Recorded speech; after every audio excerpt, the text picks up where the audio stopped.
Foi, vem agora com o Antônio, sobrou a bola com o Antônio, Antônio protege, João Vitor na marcação. Júlio, botou na perna direita, deu um toque aqui na frente, Rian antecipa, dá um toque por cima pro João Vitor, tenta a pedalada, Rian botou na perna direita, bateu, defendeu o João Queiroz.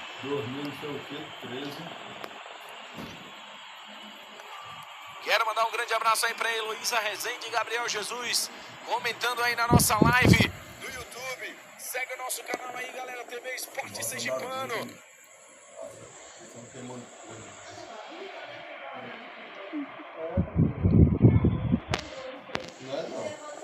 Vai tentando lá, no bate essa bola.